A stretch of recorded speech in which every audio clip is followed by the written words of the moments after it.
पालक मित्र हो, नमस्कार. आज आपण इथे एकच उद्देश घेऊन एकत्र आलो आहोत. ते म्हणजे आपल्या मुलांचं यश. आपल्या मुलांसाठी आपल्याला सर्व काही सर्वोत्तम हवं असतं. म्हणजे त्यांनी चांगलं शिकावं, आत्मविश्वासानं पुढे जावं आणि आयुष्यात खूप मोठं व्हावं. आणि हे स्वप्न पूर्ण होण्यासाठी 10वी परीक्षा ही त्यांच्या आयुष्यातली एक अत्यंत महत्त्वाची पायरी आहे. साधारणतः या परीक्षेतील यशासाठी सर्वंकष अभ्यास महत्त्वाचा मानला जातो. तसा तो आहे सुद्धा. कारण उत्तम अभ्यासामुळे मुलांचा परीक्षा देण्याचा आत्मविश्वास वाढतो. पण त्याच बरोबरीने महत्वाचं आहे ते या परीक्षेच्या उत्तरपत्रिका लिहिण्याचं योग्य तंत्र. हो, उत्तरपत्रिका लिहिणं हे एक तंत्र आहे, म्हणजे टेक्निक आहे. आपल्या मुलांकडे अभ्यासातून आलेलं ज्ञान असतं, पण ते उत्तरपत्रिकेत किती प्रभावीपणे उतरतंय हे पाहणं सुद्धा तितकंच महत्वाचं आहे बरं का. कारण विद्यार्थी जे उत्तरपत्रिकेत लिहितात त्यावरच शेवटी त्यांचं त्या विषयाचं मूल्यांकन होतं. आता एक क्षणभर थांबून विचार करूया. पेपर लिहिताना आपण पेपर तपासणाऱ्या परीक्षकांचा जर विचार केला, तर आपल्याला एक गोष्ट लगेच जाणवेल. परीक्षकांकडे एका पेपरसाठी फक्त 10 ते 15 मिनिटांचा वेळ असतो. इतक्या कमी वेळात ते आपल्या विद्यार्थ्यांनी लिहिलेली संपूर्ण उत्तरपत्रिका वाचतात, स्टेप चेकिंग करतात आणि मार्क देतात. जर उत्तरपत्रिका नीटनेटकी नसेल, क्रमांक स्पष्ट नसतील, मांडणी अस्ताव्यस्त असेल, आकृत्या नाहीत किंवा अधोरेखित करण्याची सवय नसेल, तर मुलांचं ज्ञान कितीही असलं तरी त्यांचे मार्क त्या प्रेझेंटेशनमध्ये मात्र जातात. मग या समस्येचं उत्तर काय? तर स्मार्ट तयारी. आणि म्हणूनच MKCL तयार केलेला SSC स्मार्ट टिप्स परीक्षेची तयारी, मार्कांची भरारी हा उपक्रम आपल्या मुलाला अभ्यास कसा करावा हे शिकवत नाही, तर पेपर कसा लिहायचा हे शिकवतो. आणि हे कौशल्य जास्तीचे मार्क वाढवण्याचं महत्वाचं तंत्र आहे. आता या कोर्समध्ये एकूण 10 विषयांचा समावेश आहे आणि हा कोर्स साधारणतः 5 तास मराठी माध्यमासाठी तर 5 तास हा इंग्रजी माध्यमासाठी असं मिळून 10 तासांचा म्हणजे 600 मिनिटांचा आहे. हा कोर्स पूर्णपणे मोफत आहे बरं का.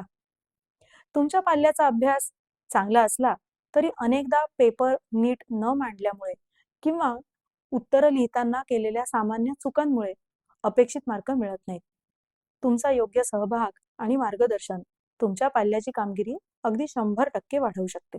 आम्ही तुम्हाला उत्तरपत्रिकेतील मार्क कमी होण्याची कारणं, परीक्षक पेपर तपासताना नेमक्या कोणत्या मुद्द्यांकडे लक्ष देतात आणि प्रत्येक विषयात मुलांच्या अभ्यासाची दिशा कशी असावी हे सांगणार आहोत. हा कोर्स प्रामुख्याने मराठी किंवा इंग्रजी माध्यमातून इयत्ता 10वी बोर्डाची परीक्षा देणाऱ्या विद्यार्थ्यांसाठी आहे. तसंच 9वी मधून नुकत्याच 10वीत गेलेल्या सर्व विद्यार्थ्यांसाठी सुद्धा हा कोर्स तितकाच महत्वाचा आहे. चला, आता आपण एक एक करून त्या गोष्टी समजून घेऊया, ज्या आपल्या पाल्याला अधिक मार्क मिळवून द्यायला मदत करतील.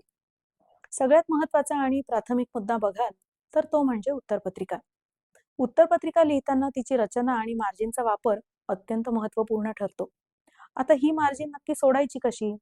त्याचा वापर कसा करायचा हे आपण पाहूया. उत्तम मार्जिन आखून पेपर लिहिला असता पेपरची मांडणी अधिक आकर्षक आणि सुटसुटीत दिसते. सगळ्यात आधी आपण पाहूयात ती म्हणजे तुमची बोर्डाची उत्तरपत्रिका. साधारणपणे बोर्डाच्या परीक्षेची उत्तरपत्रिका ही अशी दिसते. ही नमुना उत्तरपत्रिका आहे बरं का. जी उत्तरपत्रिका तुम्ही बघत आहात ती फक्त सरावासाठी वापरली जाते. उत्तरपत्रिका तुमच्या हातात आल्यानंतर सूचनेनुसार त्यात माहिती भरा आणि पेपर सोडवण्यापूर्वी आपण ज्या उत्तरपत्रिकेवर उत्तर लिहिणार आहोत त्यावर विशिष्ट असं मार्जिन आखून घ्या, जेणेकरून तुम्ही लिहिलेली उत्तरं सुटसुटीत दिसतील आणि पेपर सुद्धा नीटनेटका दिसेल. त्यामुळे परीक्षकाला तुमचा पेपर तपासताना अडचण येणार नाही आणि कदाचित नीटनेटकेपणामुळे अधिकचे मार्क देखील मिळतील.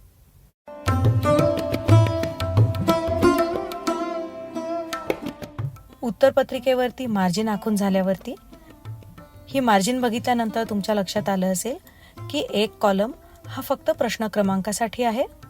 जसं की इथे आहे प्रश्न क्रमांक 1, त्यातील पुढचा सेक्शन आहे प्रश्न क्रमांक 1चा ब, त्यामुळे मार्जिनचा हा भाग ब ह्या आकड्यासाठी आहे. आणि आता समजा प्रश्न क्रमांक 1ब हे गाळलेल्या जागा भरा असं असेल तर त्यातील 1, 2, 3 हे अंक लिहिण्यासाठी ही तिसरी मार्जिन. आणि मग अर्थातच तुम्ही लिहिलेली सगळी उत्तरं ही एकसारखी दिसावी या दृष्टीने उजव्या बाजूची ही मार्जिन सुद्धा खूप महत्त्वाची आहे.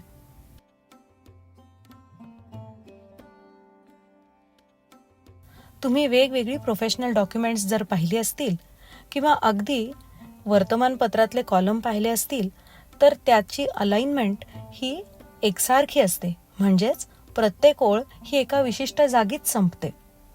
अशा प्रकारच्या अलाइनमेंटला जस्टिफाय असं म्हणतात. साधारण तसाच काहीसा इफेक्ट हा आपल्या उत्तरपत्रिकेमध्ये आपण उत्तरं लिहिताना यावा या दृष्टीने या मार्जिनचं खूप मोठं महत्त्व आहे. आत्ताच जसं आपण पाहिलं की उत्तरपत्रिका कशी असते, म्हणजेच तिचं स्वरूप कसं असतं आणि मार्जिनचा वापर नक्की कसा करावा. आता हे समजल्यानंतर या विद्यार्थ्यांना काही सोप्या सूचना किंवा उत्तरपत्रिका लिहिताना त्यांनी काय काळजी घेतली पाहिजे हे आपण समजून घेऊया. उत्तरपत्रिका लिहिताना घ्यायची काळजी आणि मार्गदर्शक सूचना. उत्तरपत्रिका लिहित असताना तुम्ही काही गोष्टी लक्षात ठेवून काळजीपूर्वक जर केल्यात तर तुमची उत्तरपत्रिका ही अधिक आकर्षक आणि तपासायला अगदी सोपी जाईल आणि ज्यामुळेच नीटनेटकेपणाचे मार्कसुद्धा तुम्हाला नक्कीच मिळतील. पण यासोबत लक्षात घ्या की परीक्षकाला साधारणपणे 3 तासाचे, जसं की भाषा विषय, असे किमान 30 पेपर दिवसाभरात तपासायचे असतात. याचाच अर्थ तुमची एक उत्तरपत्रिका तपासण्यासाठी परीक्षकांकडे फक्त 15 ते 16 मिनिटं असतात. आणि असेच जे 2 तासाचे पेपर आहेत, जसं की भूगोल, इतिहास, गणित, विज्ञान, असे साधारणपणे 45 पेपर दिवसाभरात त्यांना तपासायचे असतात. म्हणजेच 2 तासाचा एक पेपर त्यांना फक्त 10 मिनिटात तपासायचा असतो. त्यामुळे परीक्षकांची मानसिकता लक्षात घेता त्यांना तपासायला सोपं जाईल अशाच रीतीने जर आपण पेपर लिहिला तर तुम्ही जी वर्षभर मेहनत घेतली आहे त्याचं फळ तुम्हाला मार्कांच्या रूपात नक्की मिळेल. आता काही मुद्दे आपण बघूया. सगळ्यात पहिल्यांदा, प्रश्नपत्रिकेवर काहीही लिहू नका. प्रश्नपत्रिका ही परीक्षकांसाठी दिलेली असते. त्यावर तुम्ही कोणतीही खाजगी टिप्पणी, उत्तराचे संकेत किंवा चिन्ह असं लिहिणं अपेक्षित नाही आणि यामुळे परीक्षकाला संभ्रम निर्माण होऊ शकतो. उत्तरपत्रिका तपासणीवरती याचा नकारात्मक परिणाम होऊ शकतो बरं का. पुढचा मुद्दा बघूया. नवीन प्रश्न नवीन पानावर सोडवा. नवीन प्रश्नासाठी नवीन पान वापरल्याने काय होतं तर परीक्षकांना प्रत्येक प्रश्न सहज सापडतो आणि त्यामुळे तुमची उत्तरपत्रिका ही अधिक सुवाच्य, व्यवस्थित दिसते. इतकंच नाही तर तुमच्या मार्कांची बेरीज करणं ह्यामुळे सोपं होतं आणि तुमच्या उत्तरांना योग्य न्याय मिळतो. आता तुम्ही इथे बघाल तर परीक्षक प्रत्येक प्रश्न तपासून झाल्यावरती पूर्ण प्रश्न म्हणजेच उपप्रश्नांच्या मार्कांसकट हे इथे वर लिहित असतात आणि प्रत्येक प्रश्नाचे गुण एकत्र करून मग ते पहिल्या पानावरती त्याची टॅली करतात. तिसरा महत्त्वाचा मुद्दा, प्रश्नपत्रिका सोडवताना लाल रंगाचा वापर करू नका. लाल रंगाचा वापर परीक्षक हे उत्तर तपासणीसाठी करतात. त्यामुळे तुम्ही उत्तर लिहिताना लाल रंग वापरल्यास परीक्षकांना संभ्रम होऊ शकतो आणि तुमच्या उत्तरपत्रिकेतल्या उत्तरांचं योग्य मूल्यमापन होऊ शकत नाही. मग काय करायचं तर निळ्या रंगाच्या पेनाचा वापर करा. निळा रंग हा सर्वसामान्यतः लेखनासाठी मान्य केलेला असतो आणि त्यामुळे परीक्षकांना उत्तरपत्रिका नीट वाचता येते आणि तपासणी करताना तुमचं उत्तर सहज दिसतं. पुढचा अजून एक महत्त्वाचा मुद्दा, उत्तरपत्रिका ही व्यवस्थित आणि नीटनेटकी असावी. याने काय होईल तर परीक्षकांच्या मनात उत्तर देणाऱ्यांविषयी एक सकारात्मक भावना तयार होते, ज्यामुळे या परीक्षेच्या एकूण गुणांकनावरती याचा सकारात्मक प्रभाव पडू शकतो. आणि आता हा व्यवस्थितपणा कसा आणायचा तर प्रत्येक उत्तर संपल्यावरती एक रेषा काढा आणि त्यानंतर पुढच्या प्रश्नाचं उत्तर लिहा. प्रत्येक उत्तर संपल्यावरती रेष काढल्याने प्रत्येक उत्तराची ओळख ही वेगळी स्पष्ट होते. यामुळे परीक्षकांना उत्तरपत्रिकेत कुठलं उत्तर कुठे सुरू होतं आणि कुठे संपतं हे लगेच समजतं. नीटनेटकेपणात तुमच्या हस्ताक्षराचा सुद्धा मोठा वाटा असतो नाही का. पण आता एखाद्याचं हस्ताक्षर नसेल चांगलं तर काय करायचं, काही हरकत नाही. हस्ताक्षर चांगलं नसलं तरी ते किमान वाचण्यासारखं असावं. परीक्षक हे तुमच्या उत्तरांचं मूल्यांकन करतात, पण त्यासाठी हस्ताक्षर हे वाचण्यायोग्य असणं गरजेचं आहे. आता उत्तरपत्रिका लिहिताना कधीकधी काही चुका होतात. मग समजा जर उत्तर चुकलं असं वाटत असेल तर त्यावर खाडाखोड करू नका. फक्त फक्त एकच तिरकी रेष त्यावर काढा. उत्तरावर खूप खाडाखोड केली तर उत्तरपत्रिका अव्यवस्थित म्हणजे गचाळ आणि गबाळी दिसू शकते. याऐवजी एकच तिरकी रेष काढल्यास तुमची चूक झाली आहे हे लक्षात येतं आणि परीक्षकांचा गोंधळ होत नाही.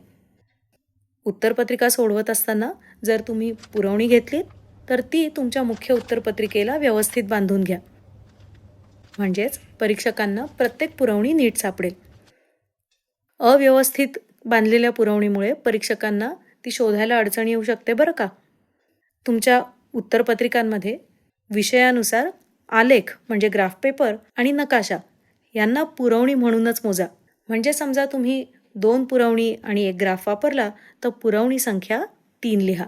याचं कारण असं की आलेख, नकाशा यांचा वापर हा विशिष्ट प्रश्नांसाठीच केला जातो आणि परीक्षकांना त्यांची मोजणी करण्यासाठी पुरवणीची एकूण आकडेवारी देणं आवश्यक असतं. म्हणजेच त्यांना हे प्रश्न तपासताना सोपं जातं.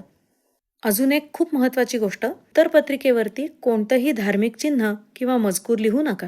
परीक्षेत सर्व विद्यार्थ्यांची समानता आणि निष्पक्षता राखली गेली पाहिजे. धार्मिक चिन्ह किंवा मजकुराने परीक्षकावरती चुकीचा प्रभाव पडू शकतो आणि त्यामुळे उत्तरपत्रिका निष्पक्ष आणि शिस्तबद्ध ठेवणं हे गरजेचं आहे. हे मुद्दे लक्षात ठेवून तुम्ही जर उत्तरपत्रिका लिहिलीत तर परीक्षकांना तुमची उत्तरं समजण्यास आणि तुमच्या उत्तरपत्रिकेचं मूल्यांकन करण्यास सोपं जाईल. आता तुम्हाला ढोबळमानाने हे समजलं असेल की साधारणपणे उत्तरपत्रिका लिहिताना काय काळजी घ्यायची. पण यासोबतच विद्यार्थी पेपर सोडवताना काही अशा चुका करतात ज्या अगदी सामान्य असतात, पण त्यामुळे मार्क मात्र नक्की जातात. आता ह्या सगळ्या प्रश्न प्रकारांपैकी सर्वाधिक मार्क कशात जात असतील?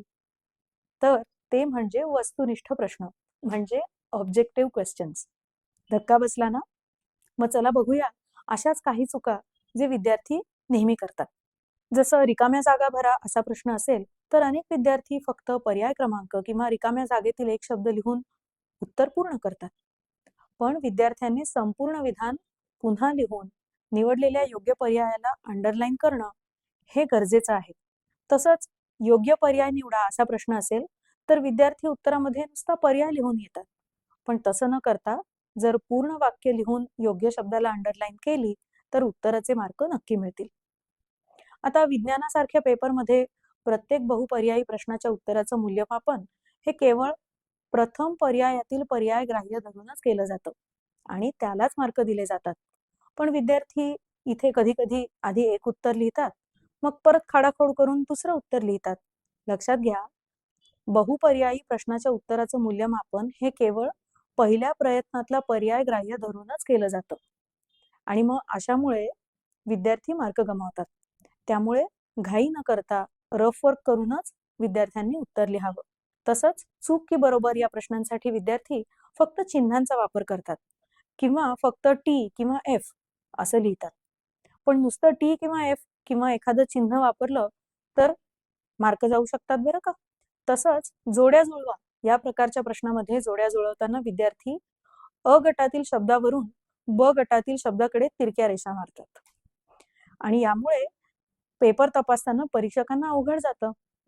त्यामुळे योग्य जोड्या लावताना अ गटातील प्रश्न क्रमांक लिहून त्याच्यासमोर ब गटातील योग्य पर्याय किंवा उत्तर लिहावं. शक्य असल्यास पेन्सिलने टेबल आखून मांडणी करावी. आता बऱ्याच वेळा विद्यार्थी दीर्घोत्तरी प्रश्नांची मांडणी चुकीची करतात आणि हे मार्क कमी होण्याचं दुसरं मोठं कारण आहे. विज्ञान, इतिहास किंवा भूगोल या विषयामध्ये विद्यार्थी उत्तरं परिच्छेदात म्हणजे पॅराग्राफ्समध्ये लिहितात. पण असं न करता नेहमी मुद्देसूद म्हणजे बुलेट पॉइंट्समध्ये ही उत्तरं लिहायला हवी. तसंच अनेकदा विद्यार्थी शास्त्रीय कारणं द्या म्हणजे सायंटिफिक रिझन्स या प्रकारचे प्रश्न सुद्धा परिच्छेदात म्हणजे पॅराग्राफमध्ये लिहितात. लक्षात घ्या, असं लिहिलं की परीक्षकाला मार्क देणं कठीण होतं. त्यामुळे प्रत्येक कारण नवीन मुद्द्यामध्ये, नवीन पॉइंटमध्ये आणि वैज्ञानिक भाषा वापरून लिहिलं तर परीक्षकाला उत्तर पटकन समजून येतं. तसंच भाषा विषयांसाठी बऱ्याचदा विद्यार्थी आवश्यक किंवा योग्य विरामचिन्हांचाच वापर करत नाहीत. लक्षात घ्या, त्यामुळे सुद्धा मार्क कमी होतात बरं का. अजून एक चूक जे विद्यार्थी नेहमी करतात ते म्हणजे बीजगणित किंवा विज्ञानासारख्या विषयामध्ये एककच लिहायला विसरतात. एकक अर्थात युनिट.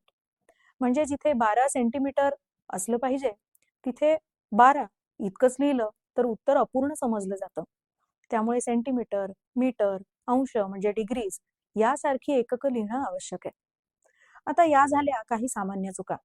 पण या व्यतिरिक्त काही चुका या प्रत्येक विषयानुसार विद्यार्थी वेगळ्या वेगळ्या प्रकारच्या करतात.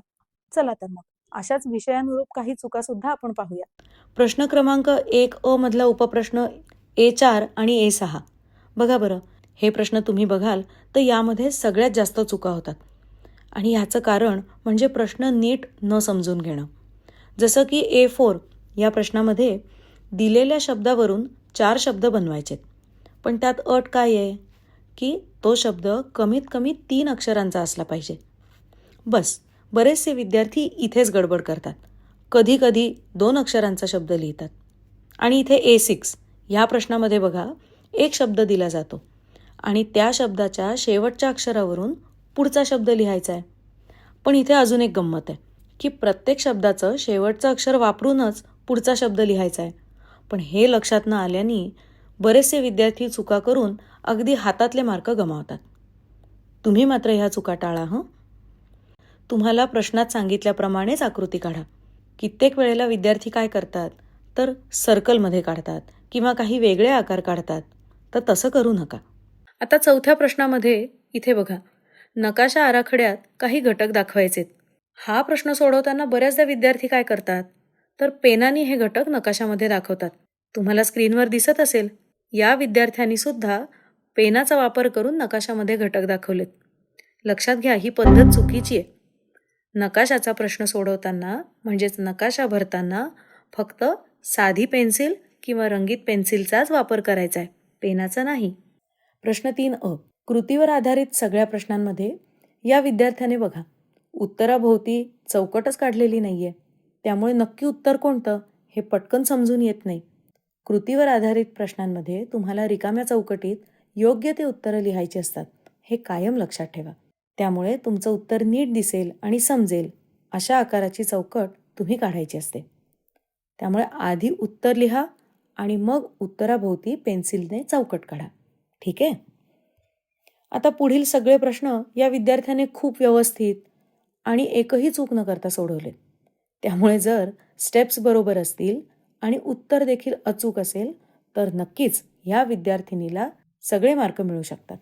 आता बीजगणिताची उत्तरपत्रिका सोडवताना कोणत्या चुका तुम्ही टाळल्या पाहिजेत हे तुम्हाला नक्की समजलं असेल. लक्षात घ्या, तुमच्या पेपरमध्ये खाडाखोड नसेल, सगळ्या स्टेप्स सुटसुटीत समजतील अशा लिहिलेल्या असतील, त्यांना योग्य ते क्रमांक टाकलेले असतील तर त्याचा नक्कीच चांगला परिणाम तुमच्या मार्कांवरती होईल. आता प्रश्न पहिला आहे, बहुपर्यायी प्रकार. याचं उत्तर लिहिताना तुम्ही फक्त पर्याय क्रमांक लिहिणं अपेक्षित आहे. पण इथे या विद्यार्थ्याने प्रश्न लिहून आकृती सुद्धा काढली, त्यामुळे अर्थात त्याचा विनाकारण वेळ वाया गेलाय. तसंच त्यांनी उत्तर सुद्धा उजव्या बाजूला आणि कंसात लिहिलंय. आता बहुपर्यायी प्रश्न प्रकारात तुम्हाला त्या प्रश्नाचा क्रमांक टाकून फक्त तो पर्याय लिहायचा आहे. तसंच इथे तुम्हाला बरीचशी खाडाखोड सुद्धा केलेली दिसते. याचाच अर्थ या विद्यार्थ्याने रफ पेजचा वापर केलेला दिसत नाहीये. आणि रफ पेजचा वापर करून सुद्धा जर उत्तरपत्रिकेत खाडाखोड झालीच तर एक आडवी किंवा तिरकी रेष मारून पुढे लिहायला सुरुवात केली पाहिजे. आता प्रश्न 1 काय आहे बघूया बरं. इथे स्क्रीनवर तुम्हाला दिसेल की या विद्यार्थ्याने त्या प्रश्नाची सूचना तसंच तो प्रश्न सुद्धा इथे लिहिलाय. अहो, उत्तरपत्रिकेमध्ये तुम्हाला फक्त उत्तर लिहायचं असतं, सूचना आणि प्रश्न लिहायचे नसतात, हे नक्की लक्षात ठेवा. उत्तरपत्रिकेत तुम्हाला त्या प्रश्नाचा आणि उपप्रश्नाचा क्रमांक लिहून त्या प्रश्नाचं उत्तर लिहायला सुरुवात करायची असते. मात्र ह्यात प्रश्न क्रमांक नीट लिहिणं खूप महत्त्वाचं आहे बरं का. पण जर का तुम्ही प्रश्न लिहित बसलात तर तुमचा पेपर काही वेळेत पूर्ण होणार नाही. आता यातल्या दुसऱ्या प्रश्नात तुम्हाला दिसेल की या विद्यार्थ्याने आकृती तर काढली आहे पण ती सुबक आणि ठळक नाहीये. तसंच प्रश्नामध्ये एकक मराठीमध्ये सेमी अर्थात सेंटीमीटर असं लिहिलंय, पण विद्यार्थ्याने मात्र ते CM असं लिहिलंय. आकृती काढून नंतर या उत्तराचं विधान सुद्धा लिहिलेलं नाही. आता उत्तर हे विधान स्वरूपात लिहून ते अधोरेखित करणं खूप महत्त्वाचं असतं. यासारख्या छोट्या छोट्या गोष्टींमुळे तुमचे मार्क कमी होऊ शकतात, हे लक्षात ठेवा हं. तिसऱ्या प्रश्नातला बाह्यस्पर्शी हा शब्द या विद्यार्थ्याने सर्व ठिकाणी बघा कसा चुकीचा लिहिलाय. तसंच 2 बाह्यस्पर्शी वर्तुळांच्या केंद्रातील अंतर बरोबर त्यांच्या त्रिज्यांची बेरीज हे सुद्धा त्यांनी व्यवस्थित लिहिलेलं नाहीये. जर लिहिण्यासाठी जागा कमी पडत असेल तर तुम्ही डाव्या आणि उजव्या दोन्ही बाजूंसाठी 2-2 ओळी वापरू शकता. म्हणजे मग ते छान दिसेल आणि समजायला सुद्धा सोपं जाईल. उत्तर लिहिताना लक्षात घ्या, शुद्ध लेखनाच्या चुका होणार नाहीत ह्याची काळजी घ्या. चौथ्या प्रश्नामध्ये बघा, या विद्यार्थ्याने कसोटीचं नाव सुद्धा कसं चुकीचं लिहिलंय. तसंच कॉन्ग्रुएंट टू आणि सिमिलॅरिटीचं चिन्ह देखील नीट लिहिलेलं नाहीये. भूमितीमध्ये अनेक चिन्हांचा तुम्हाला वापर करावा लागतो, जसं की angle, triangle, square root, similar to, perpendicular with, parallel with, congruent to, similarity आणि यासारखे इतर बरेच. आता ही चिन्ह परीक्षकांना समजतील अशीच लिहावी लागतात. जर ती तुम्ही व्यवस्थित लिहिली नाहीत तर मात्र तुमचे मार्क कमी होऊ शकतात हं. इथे पत्रलेखनाच्या प्रश्नात दिलेल्या माहितीनुसार पत्र लिहा. प्रश्नात दिलेली माहिती जसं की नाव, पत्ता, ईमेल ID आणि फोन नंबर हा इथलाच वापरा. पत्र लिहिताना स्वतःचा वैयक्तिक ईमेल ID किंवा फोन नंबर वापरू नका. त्यामुळे नकारात्मक छाप निर्माण होते. पहिल्या प्रश्नातला प्रश्न अ हा आहे, दिलेल्या पर्यायांमधून योग्य पर्याय निवडून विधानं पूर्ण करा. आता या साध्या प्रश्नामध्ये विद्यार्थी नेमक्या कुठल्या प्रकारच्या चुका करतात? तर काही विद्यार्थी योग्य पर्याय निवडून संपूर्ण विधान लिहितात, पण त्या पर्यायाला अधोरेखित करायचं मात्र विसरून जातात. काही जण फक्त योग्य पर्याय लिहितात, पण पूर्ण विधान लिहित नाहीत. तुम्ही मात्र अशा चुका टाळा हं. आता प्रश्न क्रमांक 1चा दुसरा उपप्रश्न ब आहे, पुढीलपैकी चुकीची जोडी लिहा. आता उत्तरपत्रिकेत दिलेल्या 3 गटांपैकी फक्त चुकीचीच जोडी लिहा. योग्य जोड्या लिहिण्याची काहीच गरज नाही. यामध्ये तुमचा वेळ वाया जाऊ शकतो.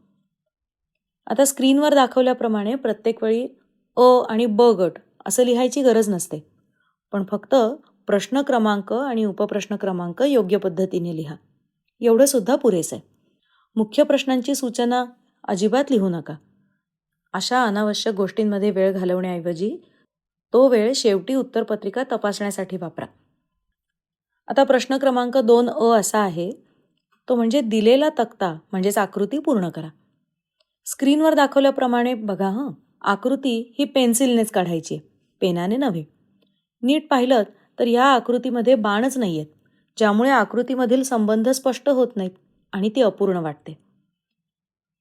दोन्ही आकृतींमध्ये बाण जोडले तर परीक्षकांना ही आकृती लगेच समजेल आणि मग याचे मार्क तुम्हाला मिळू शकतील. राज्यशास्त्रातील प्रश्न क्रमांक 8चा उपप्रश्न ब सुद्धा याच पद्धतीने सोडवला, ज्याचं उदाहरण तुम्हाला आता स्क्रीनवर दिसत असेल. प्रश्न क्रमांक 4मध्ये दिलेल्या उतार्यावरती आधारित काही प्रश्नांची उत्तरं लिहायची. आता स्क्रीनवर तुम्ही पाहिलं असेल की या विद्यार्थ्याने प्रश्नसुद्धा लिहिलाय, पण प्रत्यक्षात प्रश्न लिहिण्याची काहीच गरज नाही. प्रश्न लिहिल्याने अधिक मार्क मिळणार नाहीयेत, पण त्यात वेळ मात्र जास्त वाया जाईल आणि कदाचित यामुळे पेपरसुद्धा पूर्ण लिहून होणार नाही. तर त्यामुळे लक्षात ठेवा की फक्त प्रश्नाचा क्रमांक लिहिणं सुद्धा पुरेसं आहे. पुढची एक सामान्यतः घडणारी चूक म्हणजे वेळेचं योग्य नियोजन न करणं. पेपर लिहिताना वेळेचं योग्य नियोजन न करणं ह्यामुळे विद्यार्थ्यांचं खूप मोठ्या प्रमाणात नुकसान होतं. काय घडतं तर काही विद्यार्थी पहिल्या काही प्रश्नांवरती खूप वेळ घालवतात आणि मग त्यामुळे नंतरचे ज्याच्यात विस्तृत पद्धतीने उत्तरं लिहायची असे प्रश्न अपूर्ण राहतात. मग आपण काय करायचं तर वेळेचं आधीच नियोजन करून ठेवायचं. प्रत्येक प्रश्नासाठी किती वेळ द्यायचा हे आधीच ठरवा आणि त्याप्रमाणे लेखन करा. बघा हे अशा पद्धतीने. ह्यामुळे तुम्हाला प्रत्येक प्रश्नाला योग्य न्याय देणं शक्य होईल.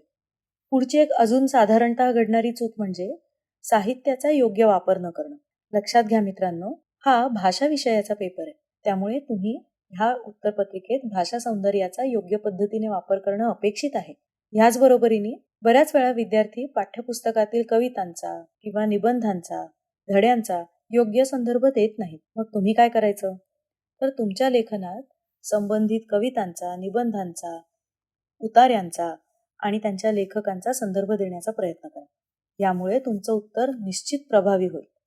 अजून एक गोष्ट जी बऱ्याच वेळा विद्यार्थ्यांकडनं चुकते ती म्हणजे आकृतीसह उत्तर लिहिण्याच्या सूचनेची अंमलबजावणी न करणं.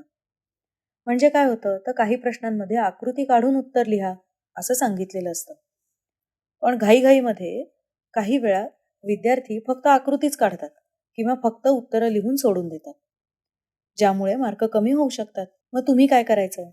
तर ज्या प्रश्नांमध्ये आकृतीसह उत्तर लिहायचंय तिथे दोन्ही गोष्टी म्हणजे आकृती आणि तिचं स्पष्टीकरण व्यवस्थित द्या.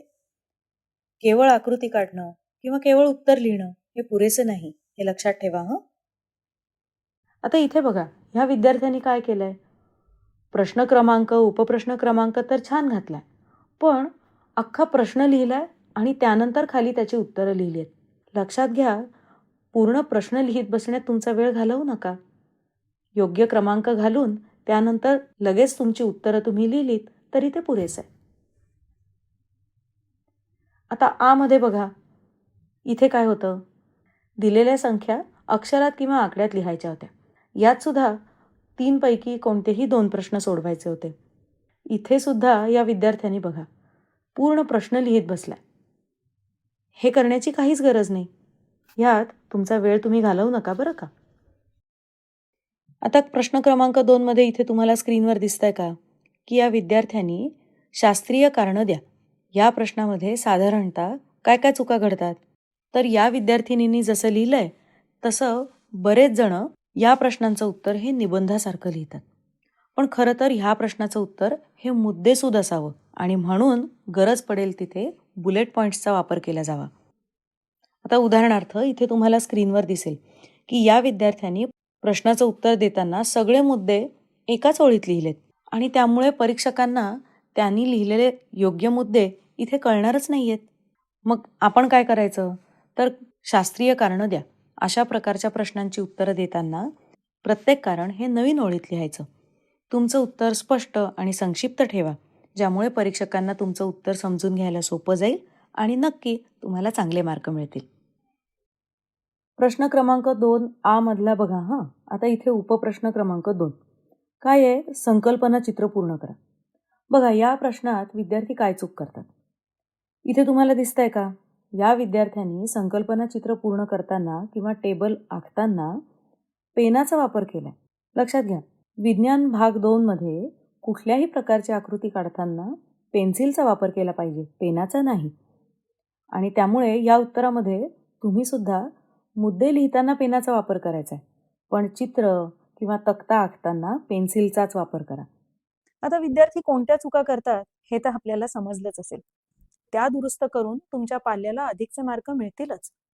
त्यासोबतच अजून मदत व्हावी यासाठी कोणत्या गोष्टी पेपर लिहिताना नक्की कराव्या, म्हणजे बेस्ट प्रॅक्टिसेस कुठल्या असाव्यात, हे सुद्धा तुम्हाला इथे कळेल.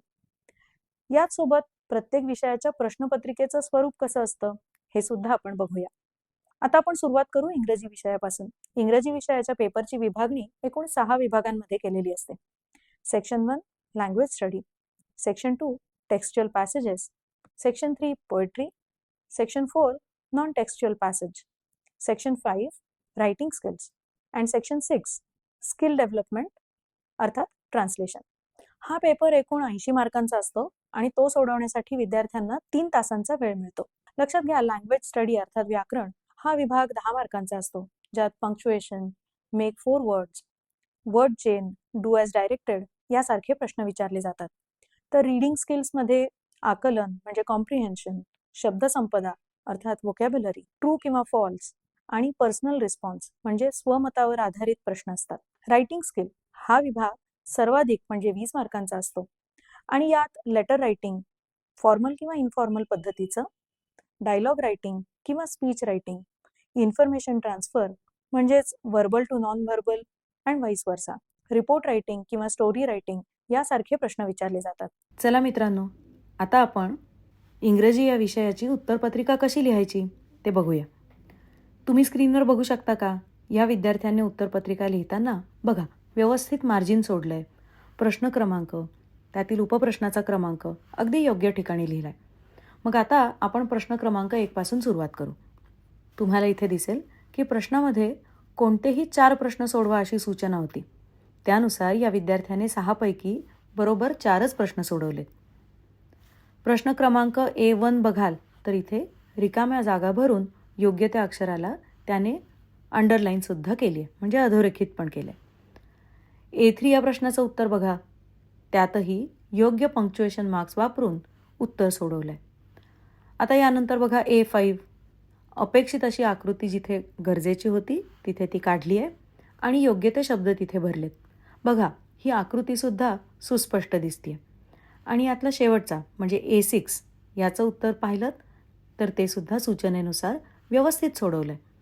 जसं की नवीन शब्द लिहिताना तो आधीच्या शब्दाच्या शेवटच्या अक्षराने सुरू केला आहे. आता क्वेश्चन 1B मध्ये तुम्हाला दिसतंय का? प्रश्नाच्या सूचनेनुसार म्हणजेच अटेम्प्ट एनी वन अशी सूचना होती हां. बरोबर त्यानुसार त्यांनी B1 आणि B2 यातला एकच प्रश्न सोडवला आहे. याचबरोबर उत्तरामध्ये महत्त्वाच्या शब्दांना अंडरलाईन म्हणजे अधोरेखित केलं आहे. आणि अजून एक योग्य गोष्ट या विद्यार्थ्यांनी इथे केली आहे हां. ती म्हणजे पुढचा प्रश्न हा त्याने नवीन पानावर सोडवला आहे. आणि आधीचा प्रश्न सोडवल्यावरती जी जागा मोकळी राहिली आहे बघा, तिथे त्याने काट देखील मारली आहे. चला, इंग्रजीनंतर आता आपण हिंदी विषयाच्या प्रश्नपत्रिकेचं स्वरूप आणि त्याच्या बेस्ट प्रॅक्टिसेस समजून घेऊया. हिंदी विषयाचा पेपर एकूण 5 विभागांमध्ये विभागलेला असतो. विभाग 1 गद्य, ज्याला 20 मार्क असतात. विभाग 2 पद्य, ज्याला 12 मार्क असतात. विभाग 3 पूरक पठण, ह्याला 8 मार्क असतात. विभाग 4 भाषा अध्ययन व्याकरण, ह्याला 14 मार्क असतात. आणि विभाग 5 रचना विभाग, याच्यात उपयोजित लेखन असतं, ज्याला 26 मार्क असतात. हा पेपर तुमच्या लक्षात आलं असेल 80 मार्कांचा असतो आणि तो सोडवण्यासाठी 3 तासांचा वेळ मिळतो. तर चला आता पाहूया की उत्तरपत्रिकेत या प्रश्नांची उत्तरं कशी लिहायची. असे कोणते नियम आहेत जे उत्तर लिहिताना पाळणं आवश्यक आहे. योग्य नियम पाळले तर तुम्हाला जास्तीत जास्त मार्क मिळतील. या विभागात उत्तर लिहिताना गद्यांश नीट वाचा आणि उत्तर स्पष्ट लिहा. हा उपप्रश्न एकूण 8 मार्कांचा आहे. आता इथे हे संजाल म्हणजे संकल्पना चित्र पूर्ण करताना उत्तर दिलेल्या बॉक्स फॉर्मॅटमध्येच लिहा बरं का. आणि बॉक्स व्यवस्थित तयार करा. लक्षात घ्या, बॉक्स तयार करताना पेन्सिलचा वापर तुम्ही करू शकता, पण लक्षात ठेवा की तुमचं उत्तर फक्त बॉक्समध्येच असायला हवं आहे. आणि हे संजाल किंवा संकल्पना चित्र पूर्ण करताना उत्तर जर ट्री फॉर्मॅटमध्ये लिहिणं अपेक्षित असेल तर ट्री फॉर्मॅटमध्येच लिहा. यामुळे या पेपरचं जे मूल्यांकन करतील त्यांना तुमचं उत्तर समजायला सोपं जाईल आणि तुम्हाला जास्तीत जास्त मार्क मिळू शकतील. आकृती पूर्ण करताना देखील बॉक्स फॉर्मॅट वापरा. ज्यावेळी प्रश्नात एकाच शब्दात उत्तर लिहायचं असतं तिथे प्रयत्न करा की उत्तर खरोखरीच फक्त एकाच शब्दात लिहावं. जिथे ज्या प्रश्नांमध्ये तुम्ही प्रश्नांच्या उत्तरादाखल तुमचे विचार मांडणं अपेक्षित आहे तिथे साध्या आणि सोप्या वाक्यात उत्तर लिहा, जेणेकरून ते समजायला सोपं जाईल आणि तुम्हाला जास्तीत जास्त मार्क मिळतील. आता बघूया प्रश्न क्रमांक 1A. या उपप्रश्नात सुद्धा उत्तर लिहिताना पूर्वीच्या प्रमाणेच बॉक्स फॉर्मॅट वापरा. योग्य कृती पूर्ण करून प्रश्नाचं उत्तर द्या. हा उपप्रश्न एकूण 8 मार्कांचा असतो. आता हे शब्दयुग्म पूर्ण करताना तुमचं उत्तर अधोरेखित म्हणजे अंडरलाईन करा. यामुळे पेपर तपासणाऱ्यांना उत्तर नीट कळेल. पुढील प्रश्नाचं उत्तर दिलेल्या गद्यांशाच्या संदर्भात लिहा. आता लक्षात घ्या, हे उत्तर 25 ते 30 शब्दात लिहायचं आहे. या उपप्रश्नाचं उत्तर लिहिताना गद्यांश आधी नीट वाचा. नंतर पहिल्या 2 उपप्रश्नांसारखंच हे उत्तर बॉक्स फॉर्मॅटमध्ये लिहा. इथे 4 बॉक्स आहेत ज्यात तुम्हाला उत्तरं लिहायची आहेत. म्हणजेच प्रत्येक उत्तरासाठी अर्धा मार्क मिळेल आणि सगळी उत्तरं योग्य लिहिलीत तर 2 मार्क मिळतील. दुसऱ्या प्रश्नाचं उत्तर लिहिताना दिलेल्या विषयावर तुमचं स्वतःचं मत मांडा. आता लक्षात घ्या, कृतीपत्रिकेत दिलेल्याप्रमाणे शब्दमर्यादेचा विचार करा. उत्तर देताना गद्यांशातली वाक्य सरळ सरळ उतरवू नका, तर तुमचं मत हे तुमच्या शब्दात लिहा. चला, आता संस्कृत संपूर्ण विषयाच्या प्रश्नपत्रिकेचं स्वरूप बघूया. यात हा पेपर एकूण 6 विभागांमध्ये विभागलेला असतो. प्रथम विभाग सुगम संस्कृतम 8 मार्कांचा. द्वितीय विभाग गद्यम 20 मार्कांचा. तृतीय विभाग पद्यम 18 मार्कांचा. चतुर्थ विभाग लेखन कौशलम 9 मार्काचा. पंचम विभाग भाषाभ्यासः 17 मार्क. आणि षष्ठ विभाग अपठितम 8 मार्कांसाठी. म्हणजेच हा पेपर सुद्धा 80 मार्कांचा असतो आणि तो सोडवण्यासाठी 3 तासांचा वेळ मिळतो. मित्रमैत्रिणींनो, संस्कृत संपूर्णाची कृतीपत्रिका म्हणजे प्रश्नपत्रिका कशी असते त्याचं स्वरूप आपण आत्तापर्यंत बघितलं. आता हे प्रश्न योग्य पद्धतीने कसे सोडवायचे, चला आपण ते जाणून घेऊया. आता स्क्रीनवरती तुम्हाला दिसत असेल बघा, उत्तरपत्रिकेत अगदी योग्य पद्धतीने समास आखलेले आहेत. प्रत्येक मुख्य प्रश्न हा प्रश्न क्रमांकाच्या चौकटीत लिहिला आहे. योग्य उपप्रश्नांचे क्रमांक इथे टाकलेले आहेत आणि त्यानंतर उत्तरं लिहायला सुरुवात केलेली आहे. 2 प्रश्नांमध्ये व्यवस्थित अंतर आहे. मग चला आता आपण पहिल्या प्रश्नाकडे वळूया आणि पहिला प्रश्न योग्य पद्धतीने कसा सोडवला पाहिजे ते पाहूया. आता बघा तुम्हाला लक्षात आहे ना की तुमच्या कृतीपत्रिकेमध्ये वेगवेगळे विभाग आहेत ज्यामध्ये विविध प्रश्न आहेत. मग आता या विद्यार्थ्यांनी बघा काय केलं आहे, तर हा पहिला प्रश्न हा प्रथम विभागात आहे हे त्यांनी इथे नीट लिहून दिलं आहे. तर पहिला प्रश्न काय होता, चित्रम दृष्ट्वा नामानी लिखित, म्हणजे चित्र पाहून ओळखायची आणि त्यांची योग्य ती नावं लिहायची. आणि यात 5 पैकी कोणत्याही 4 प्रश्नांची उत्तरं तुम्हाला लिहायची होती. आता इथे बघा ह्या विद्यार्थ्यांनी काय केलं आहे, प्रश्न क्रमांक उपप्रश्न क्रमांक तर छान घातला आहे, पण अख्खा प्रश्न लिहिला आहे आणि त्यानंतर खाली त्याची उत्तरं लिहिली आहेत. लक्षात घ्या, पूर्ण प्रश्न लिहित बसण्यात तुमचा वेळ घालवू नका. योग्य क्रमांक घालून त्यानंतर लगेच तुमची उत्तरं तुम्ही लिहिलीत तरी ते पुरेसं आहे. आता आमध्ये बघा इथे काय होतं, तर दिलेल्या संख्या अक्षरात किंवा आकड्यात लिहायच्या होत्या. यात सुद्धा 3 पैकी कोणतेही 2 प्रश्न सोडवायचे होते. इथे सुद्धा या विद्यार्थ्यांनी बघा पूर्ण प्रश्न लिहित बसलाय. हे करण्याची काहीच गरज नाही. यात तुमचा वेळ तुम्ही घालवू नका बरं का. हां, इथे मात्र हा जो प्रश्न ई आहे म्हणजे समय स्तंभ मेलनम कुरुत, बघा तो मात्र अगदी छान लिहिलाय. यात 2 स्तंभ होते, एक होता अ आणि दुसरा होता आ. या अचा आशी योग्य मेळ घालायचा होता. आता हे काय होतं, तर ह्या होत्या घड्याळांच्या वेळा. एका बाजूला त्या अक्षरात लिहिल्यात आणि दुसऱ्या बाजूला त्या अंकांमध्ये लिहिल्यात. या विद्यार्थ्यांनी बघा अगदी छान पद्धतीने उत्तरांचे आकडे घातलेत आणि टेबलमध्ये त्याच्यासमोर उत्तराच्या वेळा व्यवस्थित लिहिल्यात. व्यवस्थित टेबल आखल्यामुळे म्हणजेच तालिकेमध्ये लिहिल्यामुळे ह्या प्रश्नाचं उत्तर वाचणं, पाहणं आणि त्याप्रमाणे मार्क देणं हे सुटसुटीत झालंय. विज्ञान आणि तंत्रज्ञान भाग 1चा पेपर एकूण 4 प्रश्नांमध्ये विभागलेला असतो. हा पेपर एकूण 40 मार्कांचा असतो आणि तो सोडवण्यासाठी विद्यार्थ्यांना 2 तासांचा वेळ मिळतो. मग यात पहिला प्रश्न असतो 10 मार्कांचा. हा प्रश्न बहुपर्यायी अर्थात MCQs या पद्धतीचा असतो आणि 1 गुणासाठीचे यात विविध उपप्रश्न देखील असू शकतात. उदाहरणार्थ वेगळा घटक ओळखा, सहसंबंध ओळखा किंवा चूक आणि बरोबर ओळखा. दुसरा प्रश्न सुद्धा असतो 10 मार्कांचा. यात शास्त्रीय कारण लिहा, ज्यात 3 पैकी कोणतेही 2 सोडवणं अपेक्षित आहे.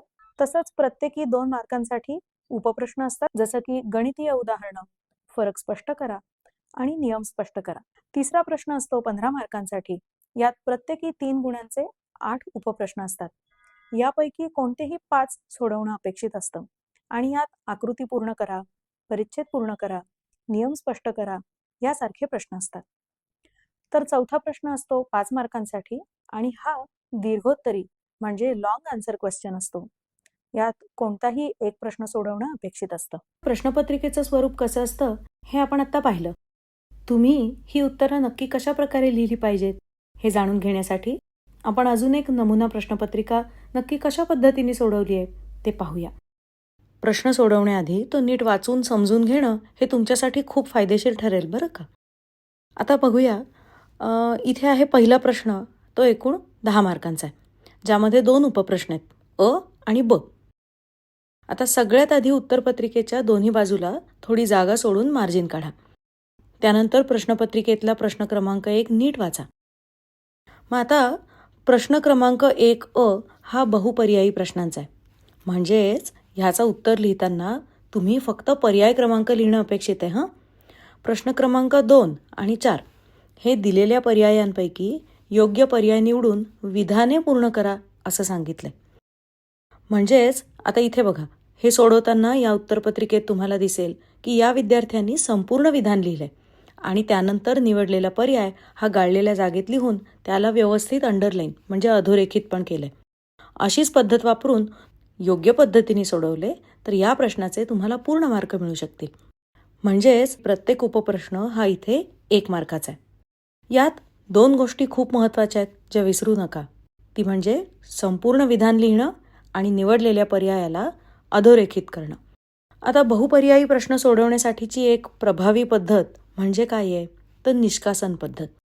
आता बघा म्हणजे काय तर या पद्धतीत तुम्ही प्रश्न आणि त्याचे पर्याय नीट वाचल्यानंतर मनातल्या मनातच तुम्ही पहिल्यांदाच चुकीचे पर्याय काढून टाकता, जेणेकरून तुम्हाला योग्य पर्याय निवडणं सोपं होईल. ठीक आहे. आता बघा प्रश्न क्रमांक 1 हा खालील प्रश्न सोडवा असा आहे. आता इथे तुम्हाला एक उत्तरपत्रिका दिसत असेल. तुम्हाला दिसतंय का की या विद्यार्थ्यांनी प्रश्न सोडवण्यासाठी बघा किती छान पद्धत वापरली. पहिल्या उपप्रश्नात त्यांनी प्रश्न लिहून त्याचं उत्तरसुद्धा अधोरेखित केलं. यामुळे परीक्षकांना लगेच समजतं की या विद्यार्थ्याला हा प्रश्न चांगला समजलाय. दुसऱ्या प्रश्नात या विद्यार्थ्यांनी बघा फक्त उत्तरच नाही तर त्यामागचं कारणसुद्धा एकाच वाक्यात सांगितलंय. यामुळे त्याच्या उत्तराला अधिक बळ मिळतं. तिसऱ्या प्रश्नाचं उत्तर देण्यासाठी बघा त्यांनी एक सुंदर तक्ता तयार केलाय. यामुळे उत्तर व्यवस्थित आणि सुटसुटीत दिसतं. चौथ्या प्रश्नात बघा त्याने दिलेलं विधान लिहून त्याच्या मागे खरं किंवा खोटं असं सुद्धा लिहिलंय. हे पाहून परीक्षकांना नक्की समजेल की या विद्यार्थ्याला या प्रश्नाचं उत्तर छान माहिती आहे. सर्वसाधारणपणे या विद्यार्थ्यांनी बघा आपली सगळी उत्तरं ही खूप नीट आणि व्यवस्थित लिहिलेली आहेत. प्रत्येक प्रश्नाला एक वेगळी ओळ दिली आहे आणि त्याच्या लेखनात तशी फारशी कुठेही खाडाखोड किंवा चूक दिसत नाहीये. त्यामुळे त्याचा हा पेपर खूप सुंदर आणि आकर्षक दिसतोय. जर तुम्ही सुद्धा तुमची उत्तरं अशाच प्रकारे लिहिलीत तर तुम्हाला या प्रश्नाचे पूर्ण मार्क्स मिळण्याची शक्यता नक्कीच जास्त आहे.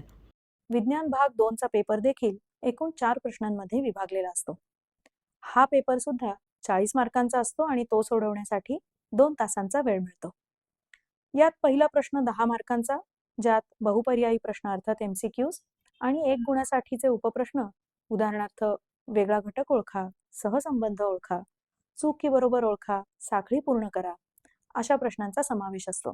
प्रश्न दुसरा सुद्धा 10 मार्कांसाठी असतो, ज्यात शास्त्रीय कारणं लिहा आणि प्रत्येकी 2 मार्कांसाठीचे उपप्रश्न जसं की फरक स्पष्ट करा, टिपा लिहा, चित्र पूर्ण करा यांचा समावेश असतो. तिसरा प्रश्न असतो 15 मार्कांसाठी. यात प्रत्येकी 3 मार्कांचे 8 उपप्रश्न असतात, ज्यापैकी कोणतेही 5 सोडवायचे असतात. यात वर्गीकरण, संकल्पना स्पष्ट करा, परिच्छेद पूर्ण करा, चित्रावर आधारित प्रश्न आणि प्रत्यक्ष जीवनातील अनुप्रयोग अर्थात प्रॅक्टिकल ॲप्लिकेशन्स यासारखे प्रश्न येतात. प्रश्न चौथा असतो 5 मार्कांसाठी, जो दीर्घोत्तरी प्रकारातला असतो आणि यात कुठलाही एक प्रश्न सोडवणं अपेक्षित असतं. चला तर मग आपण आता पहिला प्रश्न बघूया. इथे काय प्रश्न आहे तर दिलेल्या पर्यायांपैकी योग्य पर्याय निवडा. आता या प्रश्नामध्ये तुम्हाला 5 उपप्रश्न दिलेले आहेत. मग या 5 उपप्रश्नांसाठी प्रत्येकी 4 पर्याय दिलेत. सर्वप्रथम दिलेले 5ही उपप्रश्न व्यवस्थित वाचून घ्या, जेणेकरून दिलेल्या 5 प्रश्नांच्या प्रत्येकी 4 पर्यायांपैकी कोणता एक पर्याय हे तुमचं योग्य उत्तर आहे याचा तुम्हाला अंदाज येईल. आता हे असं का करायचं तर लक्षात घ्या हा बहुपर्यायी प्रश्न आहे. म्हणजेच या प्रश्नाचं पहिल्या अटेम्प्टमधलं जे उत्तर तुम्ही लिहाल तेच इथे ग्राह्य धरलं जाणार आहे आणि त्यामुळे ही काळजी घ्यायची. आता तुम्हाला स्क्रीनवर दिसेल की हा प्रश्न इथे कसा सोडवला आहे तर त्याचे योग्य पर्याय हे त्या प्रश्नाच्या क्रमांकापुढे लिहिलेले आहेत. अशा पद्धतीने तुम्ही जर हा प्रश्न सोडवलात तर याचे तुम्हाला नक्कीच 5 मार्क मिळतील. आता पुढचा प्रश्न 1A मधला पहिला उपप्रश्न, खालील प्रश्न सोडवा असा आहे. आता हा प्रश्न एका साखळीच्या प्रश्नाच्या स्वरूपात आहे, ज्यामध्ये तुम्हाला ती साखळी योग्य शब्दाचा वापर करून पूर्ण करायची आहे. आता स्क्रीनवर तुम्हाला दिसेल की साखळी योग्य शब्दाचा वापर करून पूर्ण तर केलीच आहे. अशाच पद्धतीने तुम्ही जर का उत्तर लिहिलं तर या ठिकाणी तुम्हाला 1 मार्क मिळू शकतो. चला तर मग आता पुढचा प्रश्न बघूया. 1A मधला दुसरा उपप्रश्न तो आहे वेगळा घटक ओळखा. आता नीट लक्षात घ्या ह्या प्रश्नाचा अर्थ नीट समजून घ्या. वेगळा घटक ओळखा याचा अर्थ काय तर दिलेल्या पर्यायांपैकी एक पर्याय असा आहे जो इतरांपेक्षा वेगळा आहे. म्हणजेच दिलेल्या 4 पर्यायांपैकी फक्त 3च शब्द या वाक्याशी निगडीत असतील आणि जो शब्द निगडीत नाहीये तो या 4 शब्दांमधून वेगळा निवडून बाजूला काढायचा. आता स्क्रीनवर तुम्हाला इथे दिसतंय की बघा हा प्रश्न कसा सोडवलाय. अशाच पद्धतीने जर का तुम्ही योग्य उत्तर निवडून हा प्रश्न सोडवलात तर या प्रश्नाचे तुम्हाला पूर्ण मार्क मिळतील. आता पुढचा प्रश्न बघूया. 1A मधला तिसरा उपप्रश्न, जोड्या जुळवा. या प्रश्नामध्ये बघा तुम्हाला 2 गट दिलेले आहेत, गट अ आणि ब. अ गटात तुमचे प्रश्न आहेत तर ब गटात पर्याय आहेत. आता तुम्हाला अ गटासमोर ब गटातील योग्य पर्याय लिहायचा आहे. मग आता तुम्हाला इथे दिसत असेल की त्यासाठी या विद्यार्थ्याने एक व्यवस्थित टेबल आखलाय, ज्यात अ गटासमोर ब गटातील योग्य पर्याय लिहिलाय. तुम्ही सुद्धा जर अशा पद्धतीने हा प्रश्न सोडवलात तर इथे तुम्हाला 1 मार्क मिळेल. आता पुढील प्रश्न बघूया. प्रश्न क्रमांक 1A मधला चौथा उपप्रश्न. या प्रश्नामध्ये चूक की बरोबर हे ओळखायचे. मग इथे काय आहे तर तुम्हाला विधानं दिलेली आहेत आणि ती चूक आहेत की बरोबर हे तुम्हाला ओळखायचं आहे. मग या ठिकाणी दिलेलं विधान व्यवस्थित वाचून घ्या आणि मग विचारपूर्वक त्याचं योग्य ते उत्तर लिहा. अशा पद्धतीने जर तुम्ही उत्तरं लिहिलीत तर परीक्षकांना तुमची उत्तरं व्यवस्थित कळतील. आता पुढील प्रश्न, प्रश्न क्रमांक 1A मधला शेवटचा 5वा उपप्रश्न आहे. नाव किंवा रेणूसूत्र लिहा. आता या प्रश्नामध्ये तुम्हाला एक विधान दिलेलं आहे. बघा, या ठिकाणी या विधानाचं उत्तर तुम्ही एका शब्दात पूर्ण करायचं आहे. आता इथे तुम्हाला दिसेल की जनुकीय उपचाराने उपचार करता येणारा विकार असं विधान आहे. आता या प्रश्नाचं उत्तर बघा कशा पद्धतीने लिहिलंय. आता तुम्हाला इथे स्क्रीनवर दिसेल की या प्रश्नाचं उत्तर कशा पद्धतीने लिहिलंय. अशाच पद्धतीने तुम्ही जर उत्तर लिहिलं तर ह्या प्रश्नाचे व्यवस्थित मार्क तुम्हाला मिळतील. भाषा आणि विज्ञान हे विषय झाल्यानंतर चला आता आपण वळूया गणित या विषयाकडे. हा विषय बऱ्याच मुलांना अवघड वाटतो, पण आम्ही ज्या टिप्स तुम्हाला सांगू त्याचा वापर केला तर नक्कीच त्यांचा हा पेपर सोडवण्याचा आत्मविश्वास वाढेल आणि अधिकचे मार्क त्यांना मिळण्यास नक्की मदत होईल. बीजगणित अर्थात अल्जेब्रा हा गणिताच्या 2 विभागांपैकी एक आहे.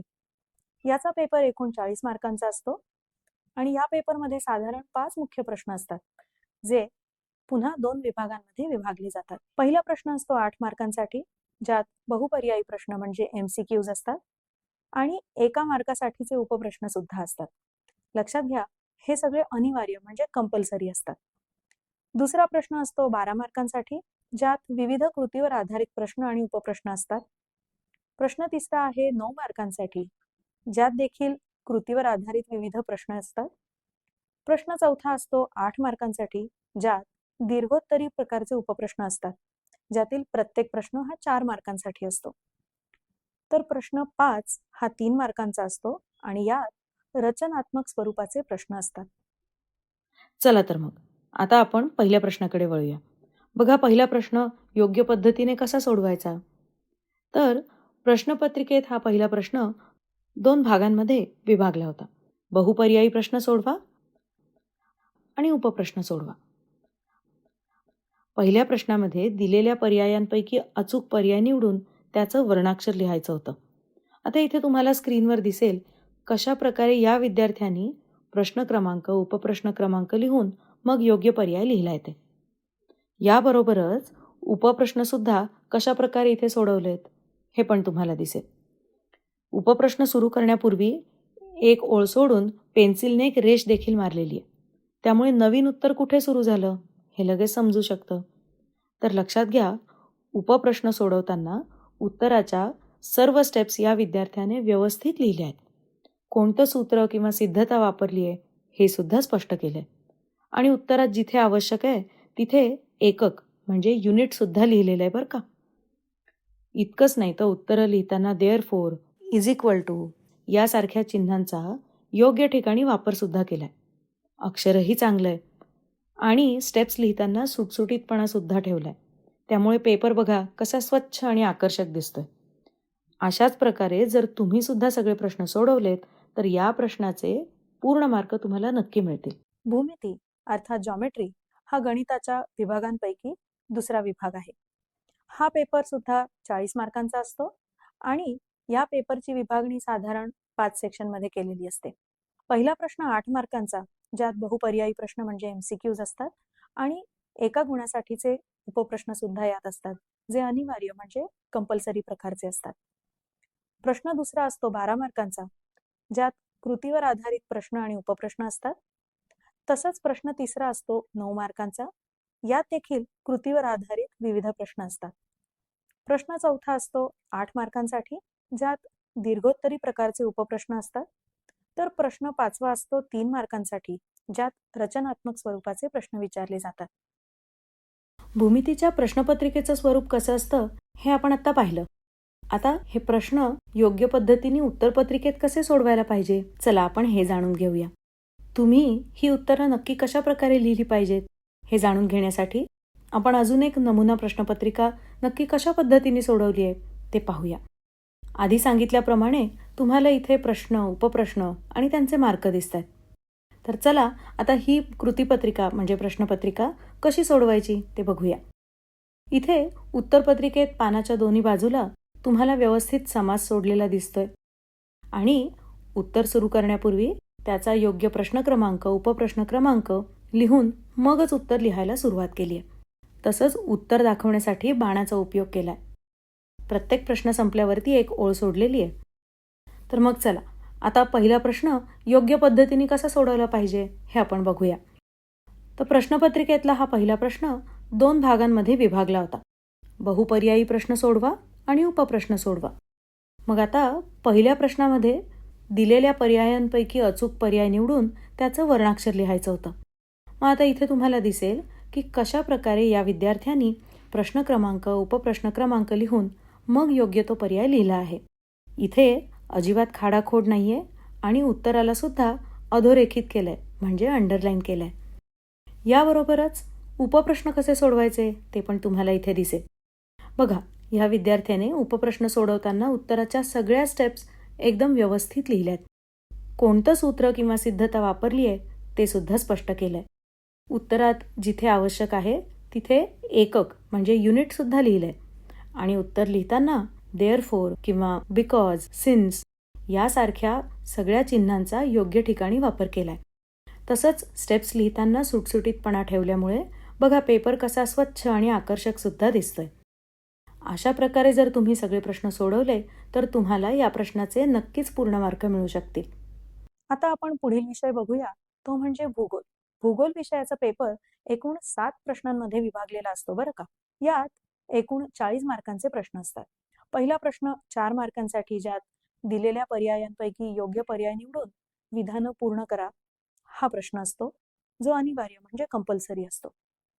दुसरा प्रश्न असतो 4 मार्कांसाठी, यात योग्य जोड्या लावा किंवा वेगळा घटक ओळखा अशा पद्धतीचे प्रश्न असतात.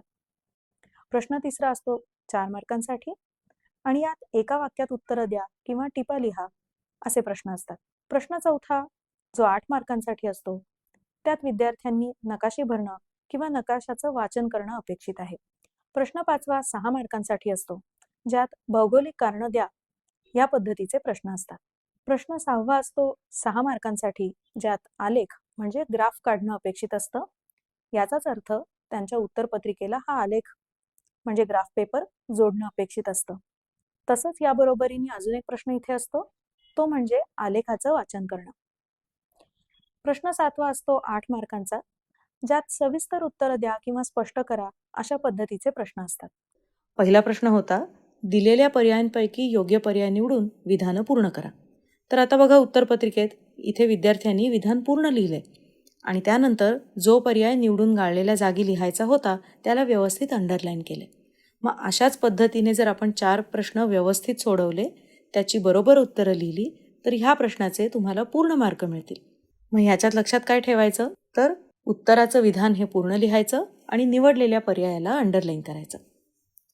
इतिहास व राज्यशास्त्र विषयाचा पेपर एकूण 40 मार्कांचा असतो आणि यात 2 मुख्य विभाग असतात. इतिहासाचे प्रश्न हे प्रश्न 1 ते 5 मध्ये असतात, तर राज्यशास्त्राचे प्रश्न 6 ते 9 मध्ये. प्रश्न 1 असतो 6 मार्कांचा, ज्यात बहुपर्यायी विधान पूर्ण करणं आणि चुकीची जोडी ओळखा अशा पद्धतीच्या प्रश्नांचा समावेश असतो. प्रश्न 2 8 मार्कांचा, ज्यात संकल्पचित्र पूर्ण करा, थोडक्यात टिपा लिहा असे प्रश्न समाविष्ट असतात. तर प्रश्न 3 असतो 4 मार्कांसाठी, ज्यात विधानं कारणांसह स्पष्ट करा असे प्रश्न असतात. प्रश्न 5 6 मार्कांसाठी, ज्यात सविस्तर उत्तरं लिहा अशी सूचना असते. तर प्रश्न 7 4 मार्कांसाठी, ज्यात विधानं चूक की बरोबर किंवा सकारण स्पष्ट करा अशा पद्धतीचे प्रश्न विचारले जातात. आतापर्यंत तुम्ही 10वीच्या परीक्षेच्या दृष्टीने विद्यार्थ्यांना अधिक गुण मिळावेत यासाठी MKCLच्या SSC स्मार्ट टिप्स परीक्षेची तयारी, मार्कांची भरारी या उपक्रमाबद्दल थोडक्यात माहिती पाहिली. आमचा हाच पूर्ण कोर्स जर तुमच्या पाल्याने केला तर तुमच्या पाल्याला 10वीच्या परीक्षेत आत्मविश्वासानं सामोरं जाता येईल आणि त्याला निश्चित अधिक मार्क मिळतील याचा आम्हाला आत्मविश्वास आहे. आजच्या काळात विविध डिजिटल व AI टूल्स प्रभावीपणे हाताळणं हे विद्यार्थ्यांसाठी अनिवार्य तंत्र बनलंय आणि ही दोन्ही तंत्र विद्यार्थ्यांना शिकण्यासाठी MSCIT या कोर्स सारखा उत्तम पर्याय नाही. MSCIT विद्यार्थ्यांना फक्त नवीन ओळख करून देत नाही, तर इथे तंत्रज्ञान समजतं. आमचा हा कोर्स तुमच्या पाल्याने केल्यानंतर तुमचा पाल्य 10वी परीक्षेला आत्मविश्वासाने सामोरा जाईलच आणि त्याला निश्चित अधिक मार्क मिळतील. याच आत्मविश्वासाने आज आपल्याला सगळ्यांना काळाची गरज म्हणून विविध डिजिटल आणि AI टूल्स प्रभावीपणे हाताळणं जमणं हे एक अनिवार्य तंत्र बनलंय आणि आपल्या पाल्यांसाठी ही दोन्ही तंत्र शिकण्यासाठी MSCIT या कोर्स सारखा उत्तम पर्याय नाही. MSCIT विद्यार्थ्यांना फक्त नवीन टूल्सचीच ओळख करून देत नाही, तर इथे तंत्रज्ञान समजतं आणि वापरता देखील येतं. अनेकांना इथेच AIची खरी किमया कळते आणि तंत्रज्ञानाची भीती दूर होते. त्यामुळे MSCIT म्हणजे फक्त कोर्स नाही, तर तो त्यांच्या भविष्यातील संधी, कौशल्य आणि आत्मविश्वास वाढवणारा महत्वाचा आधार आहे. तर आजच SSC स्मार्ट टिप्स परीक्षेची तयारी, मार्कांची भरारी आणि MSCIT या कोर्सेसच्या अधिक माहितीसाठी आजच आपल्या नजीकच्या MSCIT केंद्राशी संपर्क साधा. कम्प्युटर वर्ल्डमध्ये MSCIT केल्यावर मला प्रोजेक्ट बनवायला आणि ऑनलाईन असाइनमेंट सोपं झालं, खूप सोपं झालं.